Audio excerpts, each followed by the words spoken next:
Good morning to everyone. Welcome to Paul brothers. Australia के prime minister Anthony Albanese का बयान आया जिसमें उन्होंने बताया कि सिडनी में होने वाली क्वाड की बैठक को रद्द कर दिया गया है। दरअसल अमेरिका के प्रेसिडेंट जो बाइडेन ने अपना दौरा कैंसिल किया है अमेरिका में चल रहे इकोनॉमिक क्राइसिस को देखते हुए। अब चाइना के लिए ये खबर कितनी अच्छी है और चाइना क्वाड की मीटिंग कैंसिल होने पर पूरी दुनिया से क्या कह रहा है और क्या इस मीटिंग के कैंसिल होने से हमारे देश भारत पर क्या इम्पैक्ट होगा, बात करते हैं आज की वीडियो में। उससे पहले अगर आप इस चैनल पर नए हो तो चैनल को सब्सक्राइब कर लो और बेल आइकन को प्रेस कर लो ताकि आपको ऐसी इन्फॉर्मेटिव वीडियो की नोटिफिकेशन मिल सके। मंगलवार को देर रात तक ऑस्ट्रेलियन प्राइम मिनिस्टर अल्बनीज को उम्मीद थी कि भारत, जापान और अमेरिका के प्रतिनिधि एक साथ क्वाड की बैठक करेंगे, लेकिन फिर बुधवार को सुबह अल्बनीज ने ऐलान किया कि क्वाड की बैठक को रद्द कर दिया गया है। 24 मई को अमेरिका के प्रेसिडेंट जो बाइडेन को ऑस्ट्रेलिया दौरे पे जाना था क्वाड समिट में हिस्सा लेने के लिए और सिडनी पहुंचने से पहले बाइडेन पपुआ न्यू गिनी में कुछ देर के लिए रुकने वाले थे। ये पपुआ न्यू गिनी में पहली बार किसी भी अमेरिका के प्रेसिडेंट का दौरा होता, जिसके लिए पपुआ न्यू गिनी जोर शोर से तैयारी कर रहा था। अमेरिका का पपुआ न्यू गिनी में स्टे का पर्पस चाइना को ये दिखाना था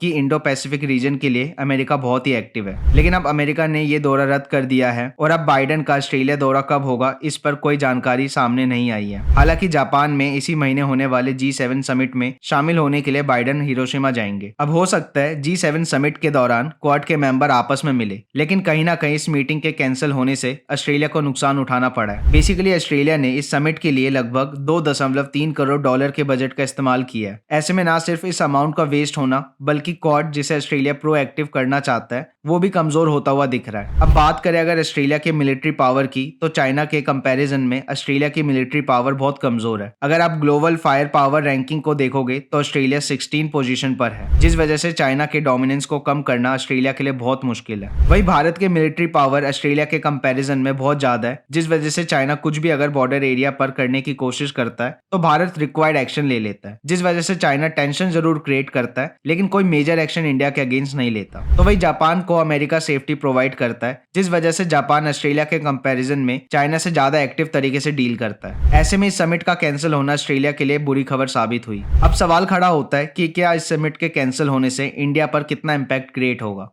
बात करें अगर क्वाड ग्रुप की तो क्वाड एक नॉन ट्रेडिशनल सिक्योरिटी ग्रुप है, लेकिन ऐसा होने के पीछे सबसे बड़ा रीजन भारत ही है, क्योंकि हमारे देश की फॉरेन पॉलिसी ऐसी है कि हमारा देश कभी भी पहले किसी दूसरे देश पर अटैक नहीं करता और बातचीत के जरिए चीजों को सॉल्व करने की कोशिश करता है। और देखो, बात अगर क्वाड के नॉन ट्रेडिशनल सिक्योरिटी ग्रुप होने का है तो कहीं ना कहीं ये पॉलिसी हमारे देश के लिए बिल्कुल सही है, क्योंकि क्वाड के वजह से चाइना पर प्रेशर हमेशा रहेगा, जिस वजह से चाइना कोई भी बड़ा मिलिट्री एक्शन नहीं लेगा ताकि क्वाड प्रोएक्टिव ना हो। साथ ही अगर मैप को ध्यान से देखा जाए तो भारत और चाइना आपस में बॉर्डर शेयर करते हैं। ऐसे में क्वाड अगर नॉन ट्रेडिशनल सिक्योरिटी ग्रुप ना होकर नॉर्मल सिक्योरिटी ग्रुप होता जो चाइना के अगेंस्ट एग्रेसिव पॉलिसी अपनाता तो हो सकता था कि चाइना और क्वाड के बीच वॉर डिक्लेयर हो जाता और बॉर्डर के कनेक्ट होने की वजह से जमीन पर वॉर में चाइना के अगेंस्ट इंडिया को खड़ा होना होता। अब क्वाड के बाकी 3 देश शायद भारत को वेपन्स प्रोवाइड करके सपोर्ट करते या फिर थोड़ा बहुत मिलिट्री सपोर्ट करते, जिससे शायद भारत चाइना को हरा भी देता, लेकिन इस वॉर में सबसे ज्यादा नुकसान भारत को ही उठाना पड़ता, जो भारत की इकोनॉमी को बहुत साल पीछे ढकेल देता। उदाहरण के लिए यूक्रेन रशिया वॉर में भले ही यूक्रेन को वेस्ट के देशों से वेपन प्रोवाइड हो रहे हैं, लेकिन ग्राउंड लेवल पर यूक्रेन बहुत हद तक बर्बाद हो चुका है। साथ ही यूक्रेन और रशिया की इकोनॉमी भी तेजी से डाउन हो रही है और भारत का मकसद सिर्फ चाइना को पीछे करना नहीं बल्कि खुद को भी सुपर पावर बनाना है। लेकिन अमेरिका ने क्यों क्वाड समिट को कैंसिल किया? अभी हाल ही में न्यूज सामने आई है कि अमेरिका के सरकार के पास 1 जून के बाद फंड खत्म हो जाएंगे, जिसका मतलब है कि बूढ़े लोगों की पेंशन रुकेगी,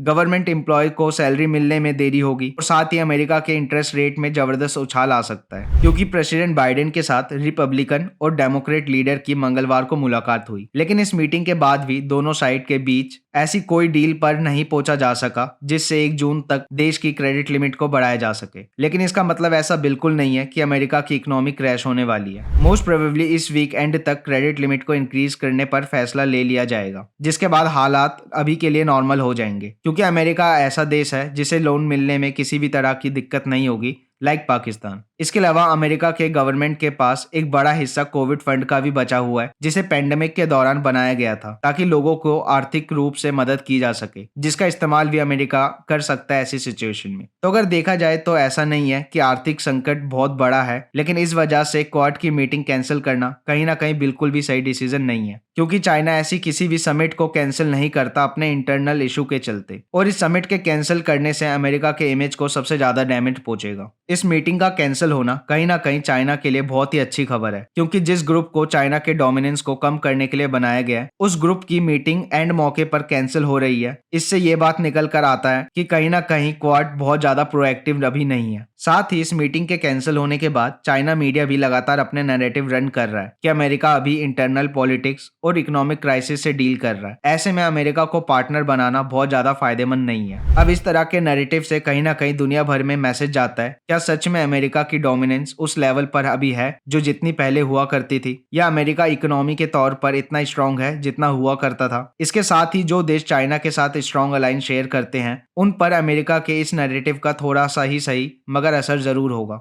और उनकी डिपेंडेंसी चाइना के ऊपर और बढ़ेगी। और साथ ही चाइना पूरी कोशिश करेगा कि एक देशों का ऐसा ग्रुप बनाया जाए जो अमेरिका के अगेंस्ट खड़ा हो। इस पूरे मुद्दे पर आपकी क्या राय है, मुझे कमेंट में बताओ।